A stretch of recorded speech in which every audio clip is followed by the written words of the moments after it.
So let's take a little bit more time now to look at that periodic table and learn about a few more elements.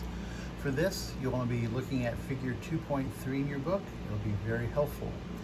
We're also going to use a couple of terms that you may have already made note cards for in the previous section right above periodic table. So pull out your note cards for atomic number and atomic mass. We'll now discuss those.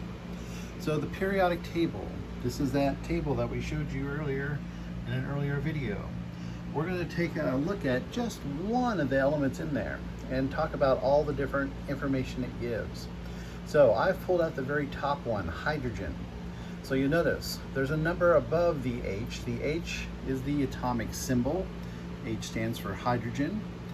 There's a number above it. This is called the atomic number.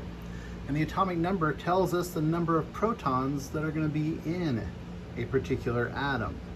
And for any particular element, this is the unique characteristic. This will never change. If an atom has 2 protons, it's no longer hydrogen. If you have 1 proton, you will always be hydrogen.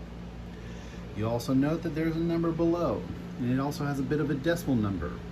This is called the atomic mass. And the atomic mass is the number of protons and the number of neutrons. And for at least biological purposes, your chemistry teacher can go more into this. We're going to ignore the decimal portion. So for this particular one, we're going to call it the atomic mass just 1. We're going to ignore the decimal portion. A couple other things you need to know that will also tell you. So this is the information that's actually in the periodic table. Here's the other information you can get based on that. Atoms are electrically equal. So remember, protons are positive and electrons are negative. So however many protons you have, you also have to balance that, be equal to the number of negative. So the atomic number is not only going to tell us the number of protons, it also is going to tell us the number of electrons.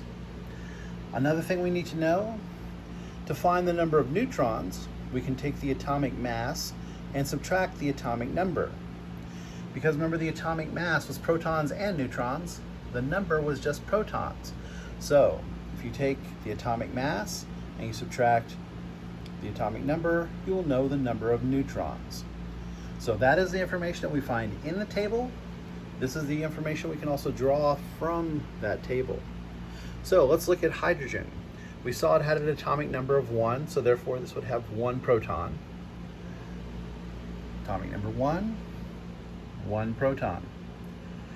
The number of neutrons, remember, that was the atomic mass minus the number. Well, 1, if we ignore the decimal point, minus 1, it's going to leave us with 0. And we also will have 1 electron, because the number of protons is going to equal the number of electrons.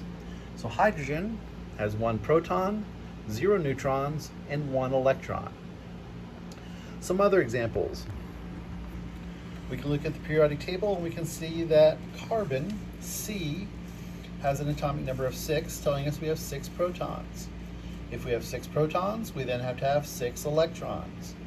If we ignore the decimal portion, we're just left with 12 for the atomic mass, and 12 minus 6 would also give me 6 neutrons. Next to it is nitrogen, N. Nitrogen has an atomic number of 7, so that tells us we have 7 protons. Protons equal electrons, so we also have 7 electrons. If you ignore the decimal point, you're left with just the 14, and 14 minus 7 also tells us we have 7 neutrons. Now, before you think that every time the number of protons equals the number of neutrons, that is not correct. So make sure you're looking and doing the math for it. You'll look at number 17, Cl, chlorine.